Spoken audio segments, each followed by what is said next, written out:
Olá, Igreja Monte Serrar. Também quero dar as boas-vindas para você que se conectou conosco pelo nosso site, de alguma maneira teve acesso a esse vídeo. Nós estamos no segundo vídeo desse tempo diferente que estamos vivendo do Covid-19.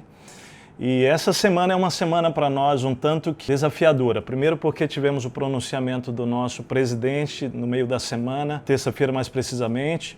E logo depois isso trouxe uma série de interrogações e dúvidas, porque a gente percebe uma certa divergência entre o governo federal, entre as posturas também dos nossos governos estaduais, municipais. De qualquer maneira, acho que o sentimento que a gente tem no meio desse deserto é que voz ouvir, que direção tomar, né?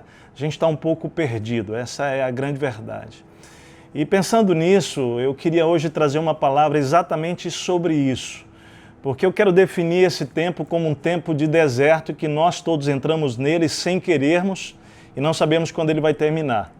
E esse processo que envolve o deserto e o silêncio de Deus ou falta de direção e orientação é algo que a gente encontra na Bíblia também e é muito interessante. Eu queria repartir aquilo que no nosso mapa essa semana a gente pôde pensar juntos e aprender juntos sobre uma quarentena que aconteceu no meio do povo de Israel. Na verdade, esse processo de quarentena é bem interessante porque a Bíblia mostra momentos como esses em que o povo viveu. E no livro de Neemias, capítulo 9, nós vamos encontrar uma referência a um desses momentos no meio da história do povo de Israel. E eu queria repartir com você um pouquinho dessa história. E o que a gente pode aprender em momentos como esses? Eu penso e creio que há lições tão preciosas para nós, para que a gente possa repartir com você nessa manhã. O capítulo 9 de Neemias é interessante porque é um momento muito lindo onde o povo de Deus, depois de 7 dias de festas e celebração, em que os muros de Jerusalém haviam sido reconstruídos por Neemias, Esdras, no capítulo 8, lê toda a lei para o povo. E no capítulo 9 é quando a assembleia reunida, na verdade todo o povo que já tinha ido para suas casas, para as cidades em volta de Jerusalém, eles vêm para uma grande celebração e naquele dia que eles se reúnem, há um momento tão profundo que acontece. Primeiro, por 3 horas eles louvam ao Senhor e eles adoram a Deus, reconhecendo o poder de Deus acima de todas as situações. E depois, por 3 horas, a Bíblia diz que eles confessam os seus pecados. Eles reconhecem aquilo que eles precisavam reconhecer de áreas da sua vida que estavam distantes de Deus. E no meio dessa celebração de louvor e de confissão a Deus, os levitas começam a lembrar do que Deus havia feito, do que Deus havia falado e da história deles. É uma história em que eles haviam sido libertos do Egito, estavam sendo conduzidos para a Terra Prometida e também começam a lembrar de todo esse processo. E esse momento aqui é muito bonito na história, porque esse momento é o momento em que uma parte havia retornado do cativeiro babilônico e estavam se reposicionando em Jerusalém e nas cidades à volta. E eu queria ler uma parte desse texto bíblico, dessa declaração tão bonita dos levitas que está no capítulo 9 de Neemias, versículos 15 até o versículo 21. Eu queria ler com vocês aqui. Diz assim: Na fome deste-lhe o pão do céu, e na sede tirastes para eles a água da rocha. Mandaste-os entrar e tomar posse da terra que, sob juramento, tinhas prometido dar-lhes. Mas os nossos antepassados tornaram-se arrogantes e obstinados, e não obedeceram aos teus mandamentos. Eles se recusaram a ouvir-te e esqueceram-se dos milagres que realizastes entre eles. Tornaram-se obstinados e, na sua rebeldia, escolheram líder a fim de voltarem à sua escravidão. Olha só que ele começa lembrando de como os nossos antepassados lidaram naquele momento de deserto. E logo depois eles vão apresentar, os levitas, como Deus lida, como Deus lidou com eles naquele momento. Eu queria primeiro investir um tempo aqui nessa primeira parte. Eu queria destacar alguns aspectos importantes para nós. Quando existe essa combinação entre deserto e silêncio, parece que nós somos tentados a construirmos os nossos próprios deuses para virem nos socorrer. É isso que a gente encontra nesse texto. E isso é uma grande lição para nós, porque eu imagino que você e eu, que estamos nesse deserto, podemos ter as mesmas tendências e possibilidades, que é buscarmos saídas e soluções, até mesmo construirmos os nossos próprios ídolos nesse tempo, que possam vir nos socorrer em meio ao silêncio de Deus. A falta de fé, na verdade, no meio do deserto, nos leva a construirmos ídolos para virem nos socorrer. Observe bem o texto que diz assim: mas tu és um Deus perdoador, um Deus bondoso e misericordioso, muito paciente e cheio de amor. Nós precisamos destacar Deus aqui, nós vamos falar sobre Deus, mas olha só o destaque ainda da postura do povo. Diz assim: por isso, ou seja, por causa do amor de Deus, não os abandonastes, mesmo quando fundiram para si um ídolo na forma de bezerro e disseram: este é o seu Deus que os tirou do Egito, ou quando proferiram blasfêmias terríveis. Na verdade, essa lembrança aqui que está sendo trazida à memória do povo pós-cativeiro é uma referência ao momento em que o povo de Deus sai do Egito, atravessa o Mar Vermelho e 3 meses depois eles estão no Monte Sinai. E é exatamente nesse ponto em que eles estão no Monte Sinai que Deus chama Moisés a uma conversa no monte e eles precisam ficar no vale, esperando por 40 dias. Em outras palavras, é a quarentena do povo de Israel. E naquele momento de quarentena em que Moisés vai para uma conversa com Deus e Deus daria a lei para ele, nós vamos encontrar exatamente isso acontecendo. Se a gente olhar para o capítulo 20, para o capítulo 32 de Êxodo, e eu queria ler capítulo 32, alguns versículos, o primeiro versículo e depois o 7 a 9. A gente vai entender melhor essa história. Diz assim: o povo, ao ver que Moisés demorava, olha só que interessante, o povo, na sua quarentena, ao ver que Moisés estava demorando, Moisés representava realmente a orientação divina que chegaria para eles. Moisés traria de Deus direção, Moisés traria de Deus uma voz de orientação para eles lidarem com aquela situação de quarentena.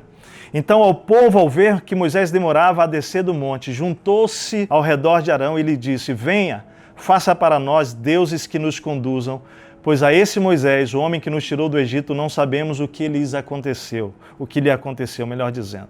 E versículo 7 a 9 do capítulo 32 de Êxodo diz assim: então o Senhor disse a Moisés: desça, porque o seu povo, aqui é um destaque interessante, né? Deus já não fala o meu povo, quer dizer, há um sentimento no coração de Deus de tristeza com o seu próprio povo, que ele já diz assim: olha, o seu povo, né, que você tirou do Egito, Deus que havia tirado, era povo dele, mas naquele momento há uma indignação no coração de Deus em relação à postura do povo em meio à quarentena. E Deus vai falar isso, olha só: ele corrompeu-se, muito depressa se desviaram daquilo que lhes ordenei e fizeram ídolo em forma de bezerro, curvaram-se diante dele, ofereceram-se sacrifícios e disseram: eis aí, ó Israel, os seus deuses que tiraram vocês do Egito. Que afronta ao próprio Deus, né?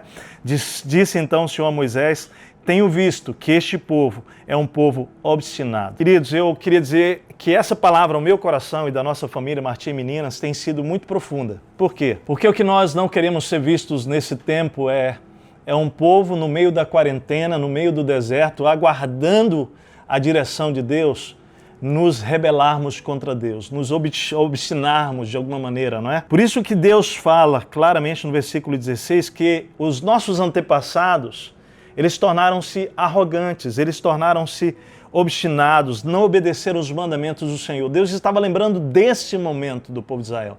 Deus estava lembrando que naquela quarentena, o povo de Israel assumiu as rédeas de tudo aquilo que eles estavam vivendo e decidiram pedir a Arão para que construísse um ídolo, para que pudesse vir ao encontro deles, materializando de alguma maneira o socorro de Deus para eles, o que era uma grande ilusão. Eu não sei você, mas eu queria dizer para você que qualquer busca que você está tentando encontrar soluções não passa a ser mais do que uma repetição desse padrão dos ídolos que nós vamos construindo como povo de Israel no meio de um momento como esse. Agora, eu chamo a sua atenção para dizer que isso entristece o coração de Deus, porque esse momento é como se fosse o momento mais oportuno para a sua fé ser testada e provada, de que você não vai perder a esperança em Deus, de que você não vai desistir de esperar por Ele. E não importa o tempo que vai demorar, querido, nós precisamos continuar colocando a nossa fé em Deus e esperando nele o nosso socorro. A Bíblia diz lá em Hebreus capítulo 11, claramente para nós sobre fé. Fé é a certeza daquilo que nós esperamos e a prova das coisas que nós não podemos ver. Nós ainda não conseguimos enxergar o resultado, o como vai ser, o quando vai ser o fim de todo esse processo. Mas nós precisamos continuar crendo que Deus está trabalhando em nosso favor. Em meio a essa crise do povo, que eu diria que é quando se junta o silêncio de Deus e o deserto, que talvez muitos de nós estejamos vivendo, eu queria mostrar para você como Deus lida, como Deus age nesse momento, porque o texto diz exatamente assim. É isso que os levitas trazem à memória daquele povo pós-cativeiro. Vai dizer o seguinte: mas tu és um Deus perdoador. Olha só, tu és um Deus bondoso e misericordioso, muito paciente e cheio de amor. Estamos nos nossos devocionais, a partir dessa semana já pensando sobre amor, ouvindo sobre amor, meditando sobre amor, e esse texto nos chama a atenção a um Deus único, que é grande e poderoso no seu amor. Diz que foi por tua grande compaixão que não nos abandonastes no deserto. Diz ainda que deste do teu espírito para nos instruir no meio desse deserto. E mais do que isso, durante 40 anos tu sustentastes no deserto, nada lhes faltou, as roupas não se desgastaram, nem os seus pés ficaram inchados. Deixa eu dizer para você qual é o pecado nosso no meio então do deserto e do silêncio. Nós nos tornamos autônomos, independentes, desobedientes, por vezes arrogantes, e por vezes, querido, nós nos esquecemos de tudo que Deus fez nos desertos passados da nossa história. Mas esse texto, quando os levitas trazem a memória do povo, nós precisamos trazer também a sua memória hoje pela manhã, nesse momento que você está ouvindo essa palavra. Querido, nosso Deus, Ele age o contrário de nós. Mesmo diante da nossa infidelidade, Ele mantém a sua misericórdia, Ele mantém a sua bondade para conosco, Ele mantém a sua instrução em meio ao deserto, Ele mantém a sua provisão, e Deus vai lembrar que não foram só aqueles 40 dias, por 40 anos de deserto, Deus proveu. Sabe a minha impressão nesse momento? A minha impressão em relação à realidade nossa geral. E eu quero falar um pouquinho do nosso contexto Brasil agora, talvez um pouco mais de você e de mim. É como se nós estivéssemos caminhando num carro e seguro dentro dele, mas as rodas desse carro, querido, eles já estavam com os parafusos frouxos, folgados. E a gente, pela estrutura que nós tínhamos, que era o trabalho nosso dia a dia, pelo salário chegando, pela nossa estrutura organizada, tudo que estávamos vivendo até entrar todo esse cenário da quarentena, nós tínhamos uma certa sensação de que nós estávamos seguros dentro de um carro e que estávamos seguindo num destino onde nós sabíamos onde iríamos chegar. Mas, queridos, eu realmente penso isso, de que o que esse momento está nos gerando é a oportunidade de perceber que muitos de nós estávamos num carro onde as rodas elas já estavam quase caindo, os parafusos estavam frouxos. E agora o que aconteceu é que esse período fez com que as rodas caíssem definitivamente e nós ficássemos, de certa maneira, absolutamente desprovidos e inseguros do que vai acontecer no futuro. Eu penso que, na verdade, essas rodas precisavam cair mesmo, para que a gente pudesse perceber que as estruturas que estavam à nossa volta, elas eram limitadas, elas eram realmente inseguras e elas não eram aquilo que nos levaria onde nós precisamos chegar. Só Deus, querido, e só Ele com você e comigo, presente na nossa casa, presente na nossa família, presente diariamente na nossa história, é que vai nos ajudar a passar por esse deserto, ainda que Ele esteja em silêncio, seguro de que na hora certa Ele chegará e Ele dirá fim a todas essas coisas. Nos tomará pela sua mão poderosa e nos conduzirá a tudo aquilo que Ele planejou para você, para mim, para a nossa família. Eu creio nisso, querido. Eu quero terminar dizendo para você que o silêncio de Deus, ele pode parecer neste momento descaso, ele pode parecer esquecimento de Deus, mas não é. Nós não sabemos quanto tempo vai durar, mas eu quero dizer para você que o nosso Deus está passando conosco. E a promessa do capítulo 43 de Isaías porque quando passares pelas águas eu serei contigo, quando pelos rios não te submergirás, quando pelo fogo não te queimarás, e nenhuma chama sequer arderá em ti, porque eu, o Senhor teu Deus, eu sou aquele que andarei com você em tudo isso. Então, amados, estamos em águas profundas, estamos em seca, estamos em estiagem, na verdade é uma grande tempestade, um grande deserto. Você pode usar o que for de metáfora para isso, mas o que nós precisamos guardar nesse momento é que seja no meio de águas profundas ou no deserto, o nosso Senhor vai andar conosco, Ele está conosco e você não está sozinho. Que Deus abençoe você, que nesse tempo de deserto e silêncio você não construa nenhum ídolo para salvar você, mas que você possa ser conduzido pelo Senhor. Nosso desafio nesse momento é colocarmos em prática aquilo que temos aprendido sobre esperar, porque temos que esperar a intervenção divina, não é? Então, amado, você aprendeu, temos repartido isso, que esperar é uma palavra hebraica que indica a ação de um tecelão de cordas.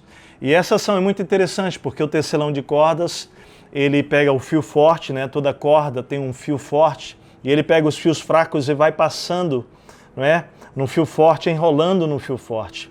E é muito profunda essa ação. Quando as pessoas iam falar com o tecelão, chegavam nas suas casas, a resposta era, olha, ele está lá no fundo, lá atrás em casa, ele está esperando. E o ato de esperar era isso, enrolar os fios fracos no fio forte. Então, amado, nós estamos mais do que nunca nesse momento de podermos colocar nossas vidas, porque nós somos os fios fracos, enrolando no fio forte que é Deus. Então, você e eu, em meio ao deserto e ao silêncio, somos chamados a esperar em Deus, esperar em Deus. Eu quero te convidar então a orarmos neste momento e colocarmos a nossa fé e a nossa esperança naquele que é o nosso fio forte. Vamos orar então? Querido Deus, nenhum de nós, Senhor, tem podido estar tão próximo e tocando, abraçando as pessoas que amamos, as pessoas que queremos tão bem, e até mesmo os desconhecidos que estão agora passando por desafios e que gostaríamos muito de estar ao lado e de alguma forma poder encorajá-los, apoiá-los com um abraço, com um toque. Mas, Senhor, por meio da oração nós podemos tocar essas vidas. E agora nós queremos orar por cada pessoa que está tendo acesso a esse vídeo. Ó Deus, recebendo essa palavra da Tua parte, nós queremos orar por cada uma dessas pessoas que está passando por esse momento que todos estamos juntos, onde parece que há um grande silêncio, uma grande dúvida, falta de direção e orientação, e estamos no meio do deserto. Mas Deus, nós queremos orar por essas pessoas, porque nós pedimos, Senhor, que Tu nos sustentes nesse tempo. Deus, nós queremos pedir que nós possamos confiar na Tua fidelidade, na Tua bondade, no Teu poder, na Tua provisão. Nós queremos nos enrolar no Senhor, que é o nosso fio forte, e esperar com paciência no Senhor. Pai, nesse tempo eu peço, Senhor, que os ídolos sejam destruídos, que nós não nos percamos no meio da nossa incredulidade nesse tempo, mas que possamos continuar esperando em Ti, Senhor, porque nós já vivemos outros desertos, nós já passamos por outros desertos e o Senhor já agiu e cuidou de nós. Aqueles que talvez não tenham experimentado o Senhor até aqui, nós pedimos que esse tempo seja um tempo para que eles possam conhecer o Teu poder e possam ter esperança agora num Deus que é real, num Deus que é pessoal. E que, ó Deus, se nós chamarmos por Ti de todo o nosso coração, nós poderemos Te achar, Te encontrar. Então, Pai, agora eu oro por essas pessoas e peço a Tua bênção sobre eles. Traz a fé, Senhor, a esperança de crer que algo que ainda não podemos enxergar, o Senhor está construindo, mas isso chegará e nós poderemos colher, Pai, fruto da fé que colocaremos no Senhor. Pai, nós queremos declarar que o Senhor é a nossa esperança, que do Senhor virá o nosso socorro. Pai, nós cremos em Ti. Obrigado porque Tu não és um Deus distante, Tu és um Deus pessoal. E é por isso, Senhor, que nós oramos por essas pessoas, pedindo que a Tua mão venha sobre eles, venha sobre cada um de nós, porque em Ti nós colocamos a nossa esperança. Nós oramos assim, no nome de Jesus. Amém, Senhor. Amém. Deus abençoe você. Convido você também para que possa, no próximo domingo, estar conosco às 10 horas da manhã. Nós teremos um outro vídeo para que possamos compartilhar uma palavra muito profunda que nós queremos trazer a você, que vai tocar as suas emoções. Porque nesse tempo em que estamos vivendo, há muita gente se perdendo emocionalmente. E temos uma palavra para fortalecer você. Também te convido a entrar no nosso site e acessar o nosso plano de 40 dias do nosso programa lá, muito especial, nossa campanha Café. E você poder fazer um devocional por dia que vai trazer ânimo e força para você e para a sua família. Faça isso com a sua família. Lá tem material de apoio para você que tem filhos de 0 a 17 anos, muito especial. E também queremos convidar você, sobretudo, a todos os dias, buscar o Senhor no seu coração com a palavra de Deus, e Ele há de animar você a cada minuto. Que Deus abençoe você, um grande abraço, em breve estaremos juntos. Vamos lá, convido você a compartilhar amor, fé e esperança a todos. Deus abençoe.